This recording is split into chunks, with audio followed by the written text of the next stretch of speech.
India की mainland से दूर एक ऐसी जगह है जो खूबसूरत होने के साथ साथ हमारे देश की इंडिपेंडेंस में एक बहुत ही ज़्यादा मेजर रोल प्ले करती है।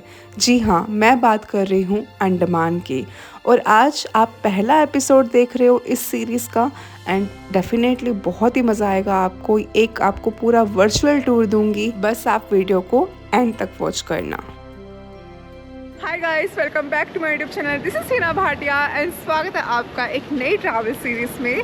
सो बेसिकली गाइस, आप इस वीडियो के टाइटल से वैसे तो जान ही चुकी हो that yes we are travelling to Andaman and I am so much excited because this is my first time. फिर मैंने मालदीव्स ट्रैवल किया था और उसके बाद से डेफिनेटली मेरा प्लान था कि मैं इंडिया में लक्षद्वीप और अंडमान को भी विज़िट करना चाहती हूँ, क्योंकि ऑफ कोर्स ये बीच जगह बहुत खूबसूरत है। So finally this is the day and हम जा रहे हैं अंडमान। आई am so much excited.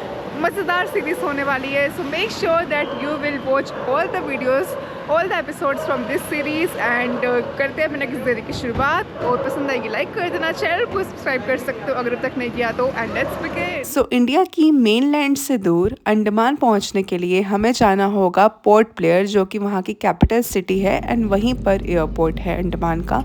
And आपको इंडिया की मेजर सिटीज़ कोलकाता, चेन्नई, दिल्ली, यहाँ से आपको डायरेक्ट और इनडायरेक्ट फ़्लाइट दोनों मिल जाएगी। मेरी दिल्ली से इनडायरेक्ट फ़्लाइट थी, जहाँ पे हमारा कोलकाता में होल्ड होगा एंड ये 2 फ्लाइट फिर लेकर मैं सीधा पहुँचूँगी पोर्ट ब्लेयर। मैं पोर्ट ब्लेयर तो बोल रही हूँ, बट रिसेंटली इस एयरपोर्ट का नाम चेंज कर दिया गया है। Now it is known as Veer Savarkar airport. So since Port Blair is a name given by Britishers, so उसको चेंज करके अब इसे ओरिजिनल जो इसका नाम है वो है वीर सावरकर एयरपोर्ट। बट हाँ, काफ़ी लोग उसे आज भी पोर्ट ब्लेयर बोलते हैं, स्पेशली फर्स्ट टाइम जिसका हो तो। बट आपकी इन्फॉर्मेशन के लिए मुझे बताना था डेट इसका ओरिजिनल नाम जो है वो अब है Veer Savarkar international airport. And this is not going to be a solo trip, some people have joined. और बस अब हम जा रहे हैं होटल की तरफ। बाय द वे ये एयरपोर्ट काफ़ी सुंदर है यार, बहुत खूबसूरत है बाहर से भी। और गर्मी है यहाँ पर, फुल बीच लोकेशन वाली वाइब है। जब दिल्ली से आ रहे थे तो ठंड शुरू हो चुकी है वहाँ पे, बट यहाँ पे अब प्रॉपर गर्मी। Now the main thing is that where to stay in Port Blair. तो पोर्ट ब्लेयर में होटल्स की कोई कमी नहीं है, आपको हर कैटेगरी के होटल मिलेंगे, luxury, mid category and even budget option also. Starting price हो जाता है 2000 rupees including breakfast for 2 person. मैंने कहाँ स्टे किया था, डिस्क्रिप्शन बॉक्स चेक कर लेना, आपको सारी इन्फॉर्मेशन मिल जाएगी with name and contact number. Okay, my God, बहुत ज़्यादा टायरिंग हो गया सब। अभी जस्ट हमने चेक इन करा है। सो द थिंग इज़ कि हल्का सा मैंने आपको रूम तो दिखाई दिया कैसे है, सिंस मैं सिंगल ऑक्यूपेंसी पे हूँ। सो ये है मेरा room and we have a long day today. और आज मैं आपको दिखाऊंगी कि हम पोर्ट ब्लेयर में क्या एक्सप्लोर करेंगे।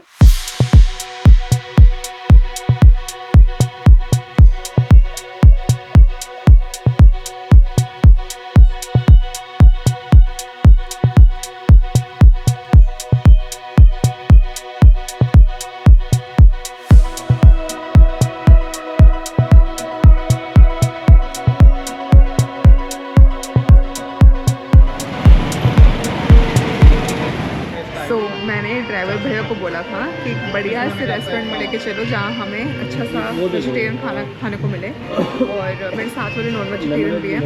सो पोर्ट रॉयल रेस्टोरेंट करके वो यहाँ पर ले आए हैं। सच में I think one of the very good restaurant है यहाँ पोर्ट ब्लेयर में। सो ऑर्डर करा है फूड, यहाँ पे खाना खाते हैं। मैं आपको थोड़ा मेन्यू दिखा देती हूँ। रेट डिसेंट है, 300 to 50 rupees something for 1 dish, एक सब्जी का एंड बाकी राइस वगैरह। सो डिसेंट रेट है।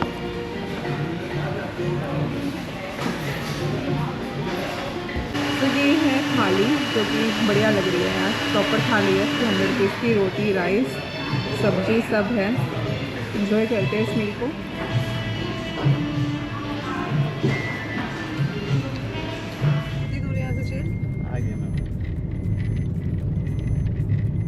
हमने बचपन में अपनी हिस्ट्री में फ्रीडम फाइटर्स के स्ट्रगल को ज़रूर पढ़ा होगा और उसमें से एक बहुत ज़्यादा इम्पोर्टेंट रोल प्ले करता है ये सेलुलर जेल, जिसे काला पानी की सज़ा भी बोला जाता है। और ये पोर्ट ब्लेयर में है। अगर यहाँ आ रहे हो तो इसको देखना बनता ही बनता है। ओके, सो सेलुलर जेल के बिल्कुल बाहर खड़ी हूँ मैं यहाँ पर, और सबसे पहले आपको इन्फॉर्मेशन देती हूँ कि यहाँ की एंट्री टिकट और टाइमिंग्स क्या है। यहाँ पे एक लाइट एंड साउंड शो भी होता है जो कि इवनिंग में होता है। सो उसकी टिकट्स आपको प्री बुकिंग करनी पड़ती है ऑनलाइन ही, वो ऑफलाइन अवेलेबल नहीं होती। उसकी वेबसाइट का लिंक मैं आपको स्क्रीन पे दिखा रही हूँ, डिस्क्रिप्शन बॉक्स में मिल जाएगा। सो वो आप प्रायर बुक कर लेना। एक 550 का होता है और एक 650 का 1 घंटे का शो होता है, 2 स्लॉट्स आई थिंक, और वहाँ पे आप बुक कर लो। हमारा जो है मेरे पूरे ग्रुप का 550 पे है। और उससे पहले लेकिन सेलुलर जेल में देखने के लिए लाइक आप पूरा यहाँ का टूर ले सकते हो। अंदर लाइक 2 पार्ट में डिवाइड है, एक म्यूज़ियम है, कॉम्प्लेक्स है, वो सब अभी आप देखोगे। और पहले देख लो टाइमिंग्स क्या है। हाय, सो पर पर्सन एंट्री टिकट है 30 रुपीज़। वीडियो कैमरा लेके जाना है, नॉन प्रोफेशनल 200, प्रोफेशनल 1000। मेरा देखते ही आएगा, फिल्म शूटिंग है, ये सब कुछ है, ये सब अलग अलग प्राइजेज़ हैं। टाइमिंग्स देख लो। अच्छा, times for national memorial, basically हम मेमोरियल में जा रहे हैं। मॉर्निंग का 9 to 12:30, फिर लंच ब्रेक होता है, उसके बाद इवनिंग है 1 to 4:45। और जो एंट्री टिकट आपको मिलेगी वो 4 बजे तक ही मिल सकती है। सो ये थी इन्फॉर्मेशन सेलुलर जेल के बारे में। अब चलते हैं अंदर, एंड प्लस मैं कोशिश करूँगी कि मुझे एक गाइड मिल जाए सो दैट मैं आपको प्रॉपर इन्फॉर्मेशन दे पाऊँ। पर्सनल गाइड, एक गाइड मिलता है जो 10 लोगों को ऑलमोस्ट गाइड करता है, but I want personal guide for me and my people. तो ये जो मुझे बता रहे हैं यहाँ पर जो गाइड खड़े हैं, उस बेसिस पर मैं आपको बता रही हूँ कि अगर कह रहे हैं कि अगर आपको इंडिविजुअल गाइड चाहिए तो you have to come really early in the morning, क्योंकि अभी बहुत क्राउड होता है। तो ये थोड़ा ग्रुप कंबाइन करके अराउंड लाइक 8 to 10 पीपल तब ये लेके जाते हैं। ये तो 8-10 लोगों का ग्रुप होता है, एंड उसके साथ एक गाइड होता है, एंड दे टेक 200 रुपीज़ एक फैमिली से। मतलब अगर आपका ग्रुप है, सोचो आपके ग्रुप में अगर 3 या 4 जने हैं तो आप सबसे 200 रुपीज़ लेंगे। और इंडिविजुअल अभी गाइड मिलना इज़ नॉट पॉसिबल, तो वी आर वेटिंग थोड़े और लोग हमारे साथ में कंबाइन हो जाए, एंड फिर हम जाएंगे अंदर।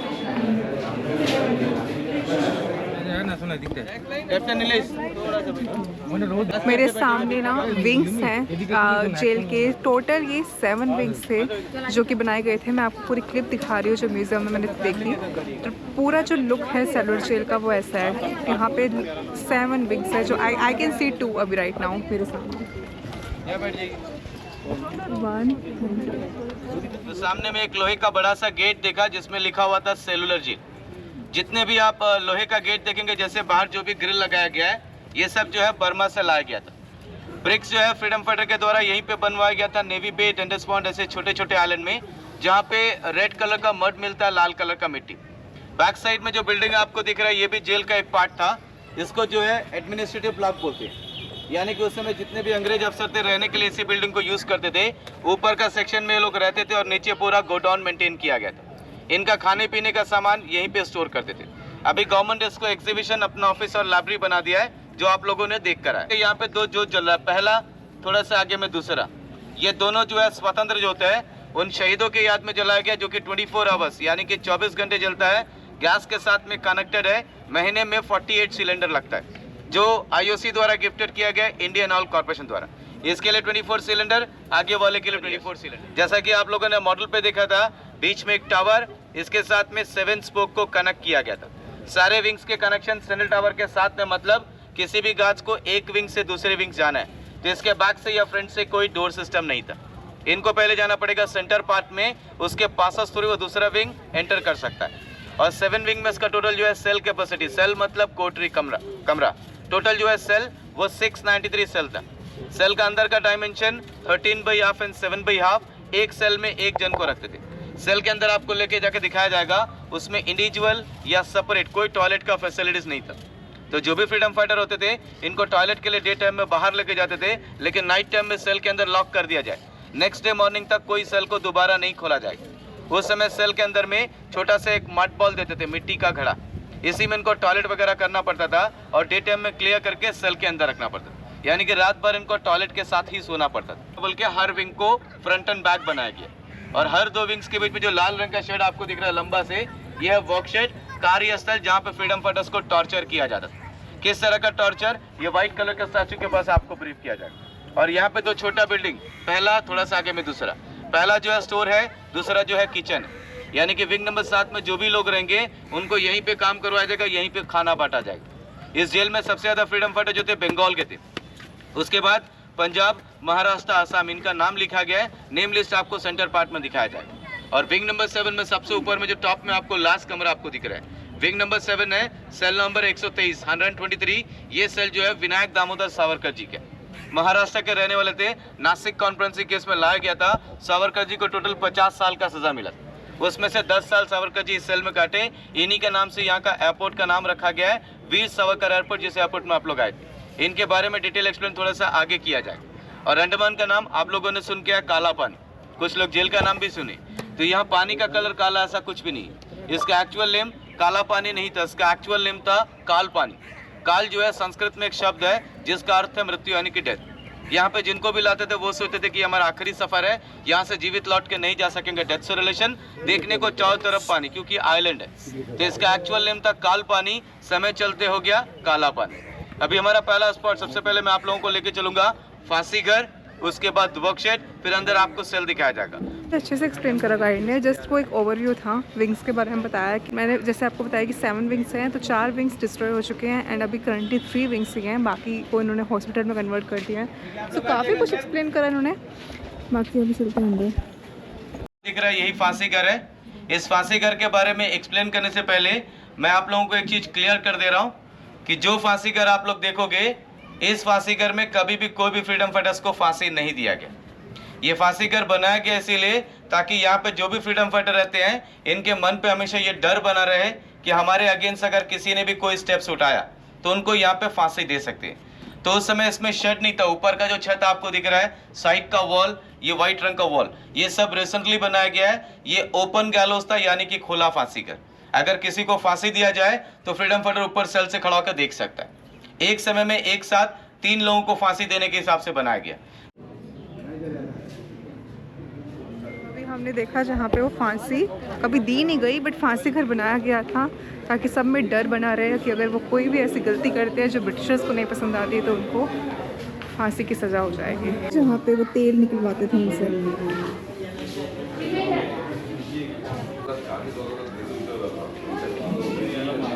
से आपको दिख रहा है ये वर्कशेड है, कार्यस्थल। यहीं पे फ्रीडम फाइटर्स को लाके टॉर्चर किया जाता था। उस समय इसमें कोई शेड वगैरह कुछ नहीं था, ये भी ओपन था, सिर्फ ब्रिक्स का एक छोटा सा वॉल। यानी इसी तरह धूप में गर्मी में लाके इनको काम कराते। जैसे ही आप लोगों ने इसके अंदर एंटर किया तो पहला मैंने बताया ऑयल मिल, ओरिजिनल उसी समय का। उसके आगे के सेक्शन में आप लोगों ने देखा एक इंसान को नारियल का छिलका को छिलता हुआ, उससे ये लोग रस्सा बनाते थे। नारियल का छिलका को छिलना पड़ता था, एक रफ लकड़ी के इंस्ट्रूमेंट देते थे जिसे सुबह से लेकर शाम तक इनको कूटना पड़ता था। कूट कर इसके रेसे को निकाल कर ये लोग रस्सा बनाते थे। तो कूटते वक्त कहा जाता है कि इनके हाथ में पूरा छाला, यानी कि पूरा हाथ का स्किन निकल जाता था। सुबह से लेकर शाम तक इनको कूटना पड़ता था। उसके बाद जो नारियल होता था, इसको तोड़कर ये लोग धूप में सुखाते थे। ड्राई कोकोनट, सूखा नारियल, जिसे कोपरा कहा जाता है, वो ऑयल मिल के अंदर में डालते थे। इसके बार में मैंने आपको बताया लोहे के काफ़ी सारे वेट्स लगाते थे। वेट लगाने का रीज़न ये था कि इसके अंदर जो कोकोनट डालता था वो क्रश होकर उसका तेल अच्छी तरह से निकल सके, और इनको घुमाने के लिए बहुत ताकत लगता था।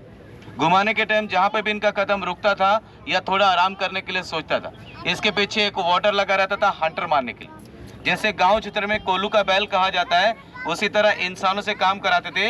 एक दिन में एक इंसान को 30 pound coconut, 10 pound mustard oil per day, 40 pound तेल निकालना पड़ता था। 40 पाउंड मतलब तकरीबन 18 किलो के आसपास। पॉसिबल नहीं। काम को पूरा नहीं कर सका या काम करने से इनकार करेगा तो उनको बाहर लेकर के सबके सामने खुलेआम में मारते थे। इसे इंग्लिश में फ्लॉगिंग फ्रेम कहा जाता है। तो जैसे ये और हिस्ट्री बता रहे हैं ना, जितनी डिटेल में मतलब इंफॉर्मेशन बताई जा रही है उतने ही रोंगटे खड़े हो रहे हैं। इतना कोई क्रिमिनल कैसे हो सकता है मैन, और हमारे फ्रीडम फाइटर्स ने कितना सहा है। So we should be really really proud. So ये देखो, ये 2 विंग्स का इंटरसेक्शन है। ऊपर भी जाएंगे अभी हम। ठीक,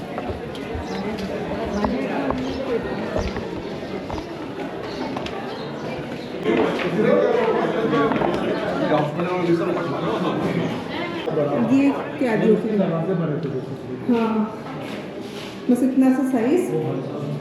भाई ऐसे घबराहट हो रही है। आप देखो, सिर्फ इतनी जगह है जहाँ से कुछ देना हो कैदियों को तो देते थे, एंड वो है थोड़ा सा वेंटिलेशन जहाँ से आता है बाहर, आप देख सकते हो। फ्रीडम फाइटर्स को रहना पड़ता था। से पूरी विंग है, यहाँ से देखो पूरा देख सकते हो आप। और गाइस एक बार ये लॉकिंग सिस्टम देखो कि मतलब कहते हैं कि अगर कैदियों को कीस मिल भी जाए वो तब भी नहीं खोल सकते, कितना अंदर जाकर है ये।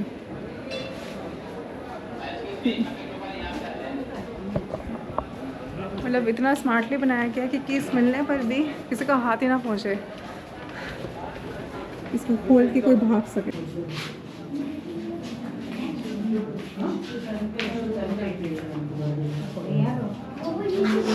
ओके सो विंग्स को देखकर अब हम आ चुके हैं watch tower, basically the intersection of point we can say that, जहाँ से 7 विंग्स दिखती थी। अभी तो मतलब जैसे मैंने आपको बताया कि 3 विंग्स ही रह गई है, 4 विंग्स डिस्ट्रॉय होके ये बिल्डिंग्स के हॉस्पिटल बन चुका है। विंग्स के चारों तरफ समुंदर, मतलब उस तरफ सारा समुंदर, और इधर उस तरफ को है।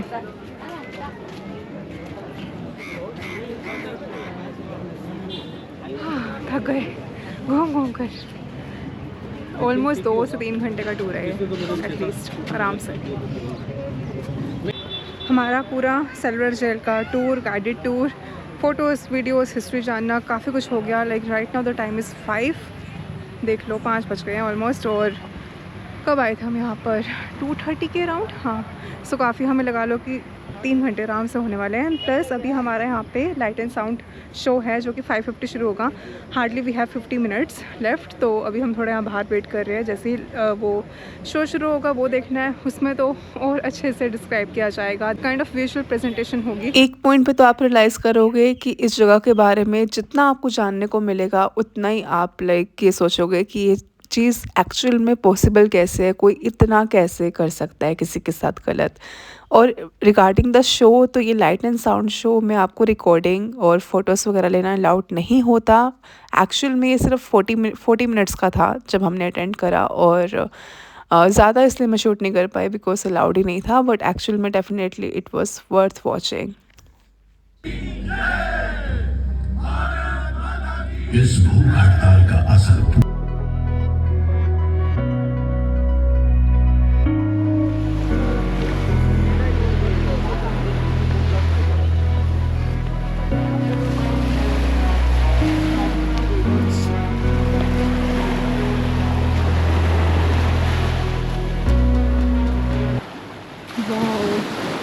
Just look at the moon and the beach.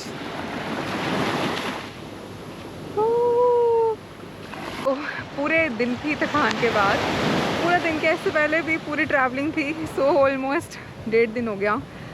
इतनी थक चुके हैं, बहुत थक चुके हैं। बट अभी जो ये लहरें, सी वेव्स है, इसकी आवाज़ जो सुन रही हूँ ना मैं, इतना माइंड रिलैक्स हो रहा है, बहुत ही ज़्यादा अच्छा लग रहा है। और प्लस अभी यहाँ पे लोग बहुत कम है क्योंकि रात के टाइम यहाँ बीच पे आ रहे हैं। जनरली आपको यहाँ पे कैब ड्राइवर्स भी सब बोलेंगे कि बीच बंद हो जाता है, तो अभी सिर्फ टाइम 7 बज रहे हैं। बट जनरली क्राउड आपको इस टाइम यहाँ बीच साइड बहुत कम देखने को मिलेगा क्योंकि यहाँ ड्राइवर लेके ही नहीं आते, बंद है। मैंने कहा मुझे जाना है बीच, तो you can definitely come here. But हाँ, शॉप्स सब बंद हो जाती है। कॉफ़ी थोड़ी यहाँ पे शॉप्स वगैरह भी ओपन है क्योंकि 7 बज रहे हैं, तो मे बी हाँ 8:30 के अराउंड, 9 बजे के अराउंड यहाँ पे ये शॉप्स बंद हो जाएगी। सो डेफिनेटली यहाँ अंडमान में नाइट लाइफ इतनी नहीं है। आपको लाइक 9:30 लास्ट, अगर कोई व्हीकल चाहिए, ऑटो चाहिए, आप 9:30 ज़ूम करके चलो, तो 9:30 भी रेस्टोरेंट्स वगैरह भी बाकी सब बंद हो जाता है, क्लोज हो जाता है, क्योंकि यहाँ पे 5 बजे के अराउंड अंधेरा हो जाता है। और जो दिन है वो जल्दी होता है। दिन यहाँ पे सुबह के 5-4 बजे हो जाता है। अगर आपको सनराइज़ देखना है तो definitely you have to wake up around 4:30 around, और अंधेरा यहाँ 5 बजे हो जाता है, 5, सवा 5 के अराउंड। सो फिलहाल दिस इज़ द सीन। अभी यहाँ चिल करूँगी, रिलैक्स करूँगी, एंड आज के दिन को मैं यहाँ पे एंड करूँगी। एंड आई होप सो कि आपको ये एपिसोड अंडमान सीरीज़ का पसंद आया हो। वेट कीजिए नेक्स्ट डे का, नेक्स्ट एपिसोड का, डे 2 जो हमारा होगा। कल हम क्या एक्सप्लोर करेंगे, बिकॉज अभी तो जस्ट ट्रिप शुरू हो रहा है। So definitely you will get to see much more prettier locations, much more new things. So stay tuned and I'll see you in the next video. Till then, take care, bye and happy travel.